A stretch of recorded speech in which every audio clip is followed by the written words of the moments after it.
sorry, let me just run through this. Objectivity. A lot of people have issues with objectivity. We go to school, everybody tells us, be objective, be objective. How possible is it? It's an ideal, but it's an impossible thing to achieve. So what an investigative journalist should be more concerned about is not objectivity, but to be transparent, to be fair, and to be balanced. You are more in tune with doing the right thing when you are fair and you are transparent and you are, because it keeps it open.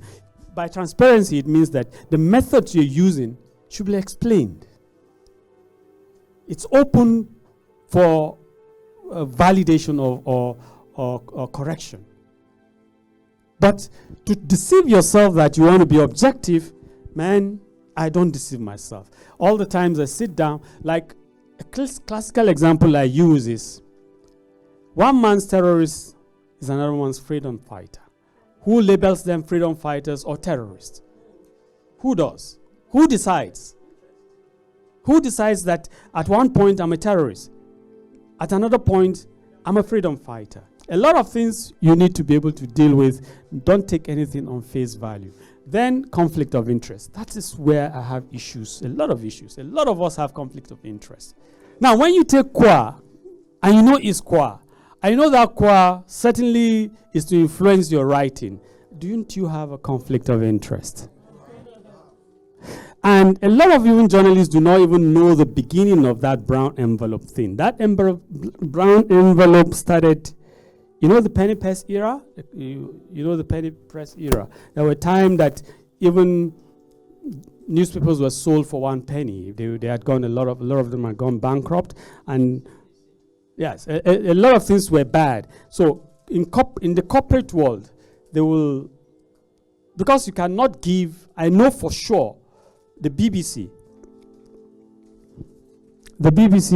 has, and I think VOA has a rule that no journalist within the employment can take gifts of upwards of, more than $250 all through the year. You can't take any gift. Cumulative. I give you a phone, this is 10 naira, I give you this pen. By the time it's calculated, it's more than 250, you lose your job. Wow. Ask again. So there's the Nigerian journalist who was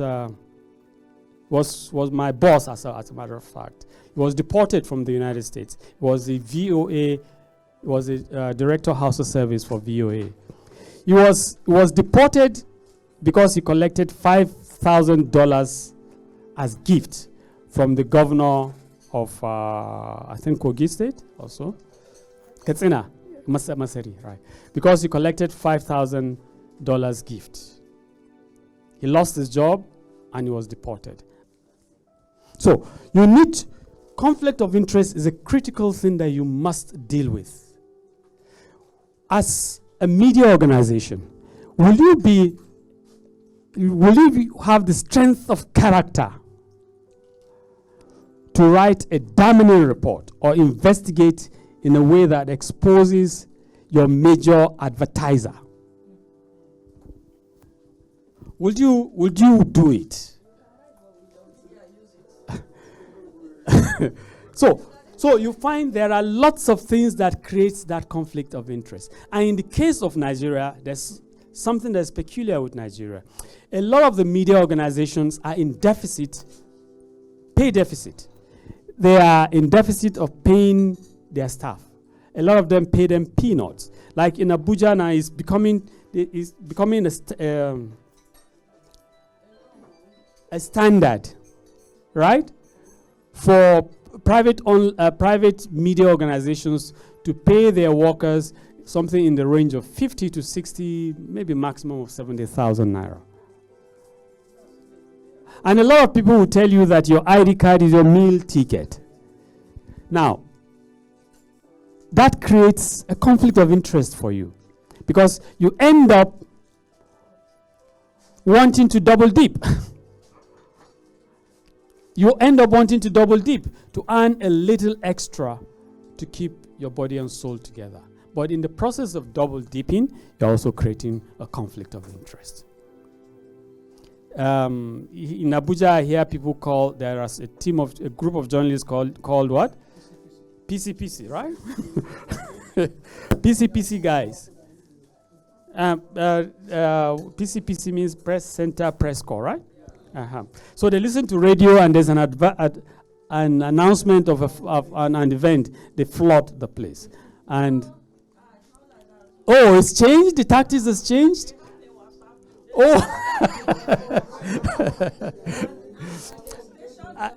Let me tell you, let me tell, I used to be very active in NUJ. And then we decided we're going to weed the system of people like that. And when we went round, and some of us, like the late Ujudu Sharif, he's dead now. We were doing First Nigeria with him. And they gave us a name. They gave us a name with Rima Shaulu. He went to the House of Reps. They all gave us a name. And that name was, you are anti-welfare. So they saw any one of us, we were anti-welfare. Because we were going around the likes of this Niger State Mamsa man, what's his name again? Professor Jerry Ghana was in support of what we were doing. A couple of people were, but were labeled. And up till today, that conflict of interest continues. And the credibility rating of Nigerian journalists and Nigerian media organization is perhaps at its lowest level today.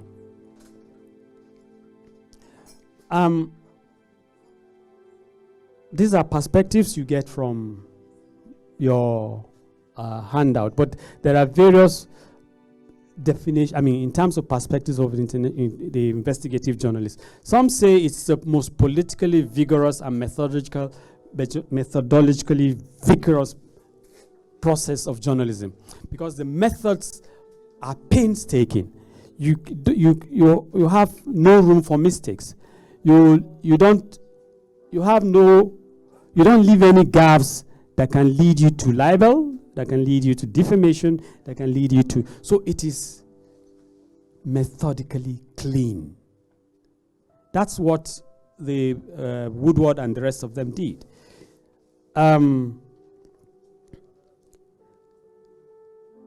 Exposure of information, these are not really new issues to you.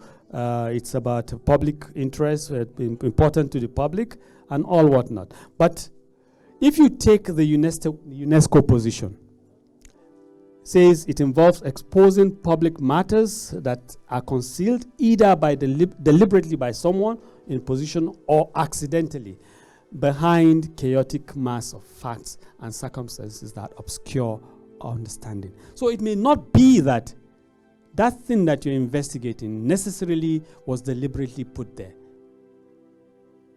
but you can unearth in the process of digging. There have been situations where, like currently, Sprite, I hope you know that. Yes, Sprite, they said, is contaminated, right? But the Sprite people said it was just a batch that was released.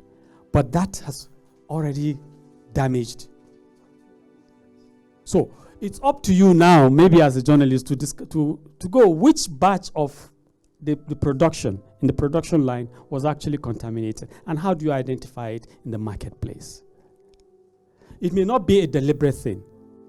Do you understand? But somehow, in the mass of all the facts that are available, like we always said, facts can be facts, but it's only truth that is sacrosanct. But facts can change with respect to, the different situations. This lady is doing what? She's eating, right? What if I say she's munching? I'm still correct, right? What if I say she's eating stylishly? And she's eating with a smile. Good. You see, facts can continue to change. Facts can continue to change. But what's the truth of what she's doing? So you need the journalists the investigative journalist looks at all of the facts, but his interest is to extract the truth. Just extract the truth, nothing else. Is it of public interest? Now, I think we're... Please, let's run through. I think these ones are pretty straightforward. We say you have to be systematic, exposing story behind the story, conduct interviews, fact-checking, diligent inquiry. It's still the same thing about methods. You need to be very, very diligent. There are 3 bench lines for all this ethics. Please go. You have the Radio and TV Digital News Association setting out all of this. I think we've gone through them before. If you now do the comparison of the ethics, for instance, the Society of Professional Journalists came up with this. Your job as an investigative journalist is to seek truth and report it. You minimize harm. We discussed that yesterday. Make yourself accountable and transparent. That is even when there are mistakes, you correct those mistakes. You have the decency to own up to those mistakes. That is transparency. That's why you as a journalist, this is my own ideological position. I won't force you to take it, but I do not believe in objectivity. I prefer to be fair, to be balanced, and to be transparent. You can make your decisions. Now, this is a code of ethics from, this is a Nigerian thing. Truth is cornerstone of journalism, and every journalist should strive diligently to ascertain truth. What else? Editorial independence. We've talked about independence. Accuracy and fairness. Privacy as a general rule. So within the Nigerian media environment, who asked if privacy is, if there's any time you can compromise privacy? Within the context of the Nigerian practice environment, privacy is sacrosanct. There's no time you invade a person's privacy. And even if you're doing it in the public interest, you must give us why you're doing it. You must stay transparent. Like, you had stories of, Aisha Buhari. At a point, she looked very chubby, right? Chubby. Was it your business to say she was pregnant? Whose business was it to say she was pregnant? She's a woman. No, she's a woman. She's biologically virile. She's married. Even if she's not married, there's a man around her. So what's the problem with you guys saying she was pregnant? What is news in her being pregnant?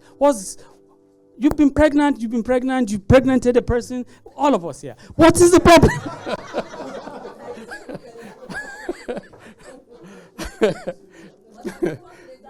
What's the problem?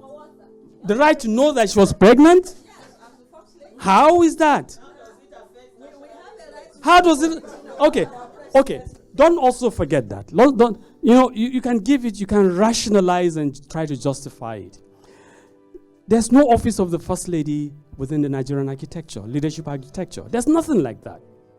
It's just a borrowed, nostalgic thing. You want to feel like America. There's nothing like that in the Constitution. Even if you make provisions for the office of the for the First Lady in Nigeria, unlike in the United States, if you make provision for the office of the budgetary provision, including personnel provision, it is an aberration. It is outside the civil service architecture of Nigeria. It's just political correctness that will keep quiet about it. So, how does that meet public interest? The only explanation you can give to that is that Aisha Buhari being pregnant will extract from the attention of Mr. President in terms of dealing with state affairs. Because pregnancy has its own designs. Right? So that is the only justification. But outside that, what's the business of the press, of the public space with our pregnancy? Of course, that's it. So what is the problem with that? So in terms of privacy, isn't there a limit to which you get into a person's privacy? Like like in the Soviet arrangement, where or the Japanese arrangement, where the offices of state are on constant surveillance, where you can even put hidden cameras in the bedroom of government officials. And that's how they've been caught, maybe having flings with their secretaries, with their so-called those they call executive escorts. There are quite a number of them. Macron, for instance, is said to be having a lot of executive escorts all over the place. Now, is it your business? Now, the guys in the NSA's office can make that their business, because executive escorts can be threats to your national security. As we were told during the Abacha era, for instance, he had a thing for Arab-looking women, Arab-like looking women, women with long hair and stuff like that. We had all kinds of stories, and we were told about the lady that was never seen who had fed him apple and stuff like that. Whatever it was, it may just, it's still in the realm of speculation. But our problem is, how do you go into people's privacy and think you can justify it? You are at pains, the honors of proof to say it is in the public interest is on you as a practitioner. Therefore, you need to be ready to justify why you will invade a person's privacy and call it in the public interest. Are we done? Then what is unprofessional? We can get a little bit, there's no consensus as to what precisely is dealing with those unprofessional conduct. But a lot of researchers have come to one conclusion, that professionals who act in a way that is against their professional conduct, expected professional conduct, really have nothing to do overall with their environment. It has more to do with their inner self.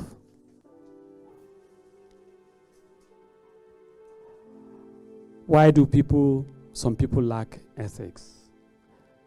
A lot of people have blind spots.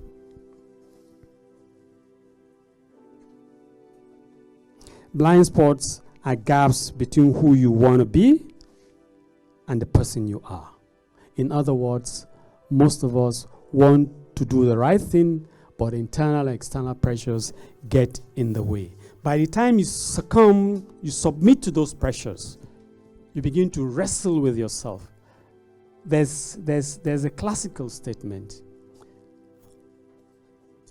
that in today's world, nobody donates privileges.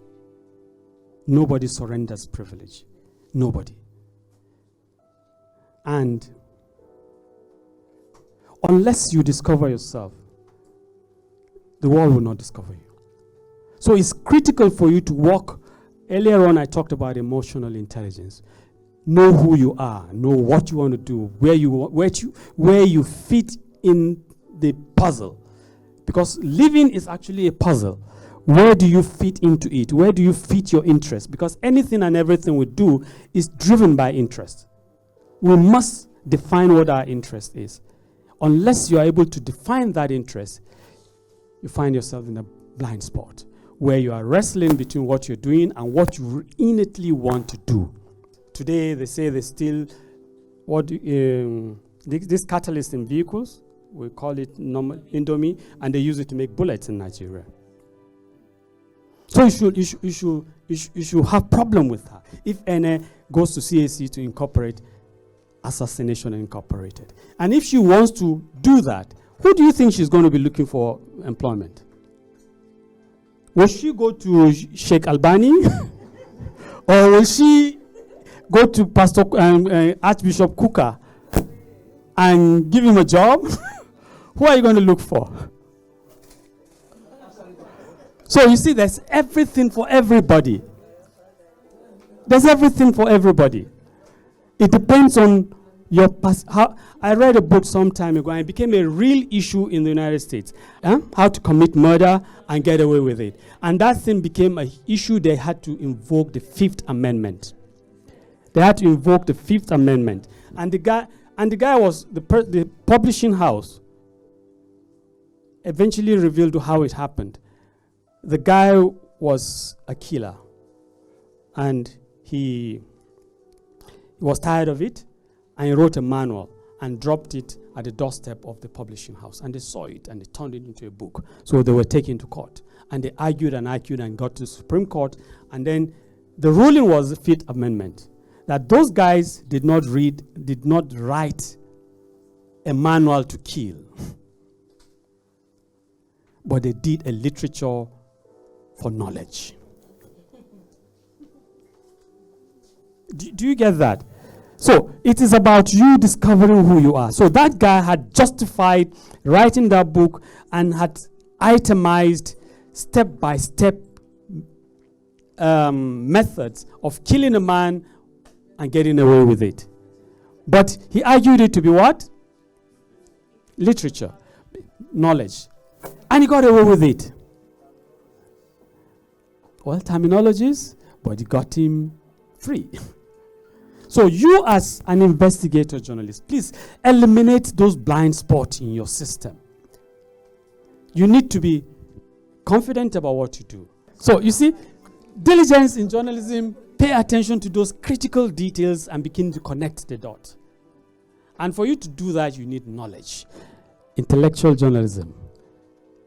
Investigative journalism is intellectual journalism. You pay attention to those details, and you may begin to connect the difficult dots that now give you a possible picture so that you can now extract your truth. Are we making sense? There are lots of things that we downplay, like if you look at the options that you have here, we've said that there are no consensus in terms of precise criteria. What you first do is to eliminate those blind spots that you have. We'll come with cognitive biases that are built up by our economic circumstances. Some of us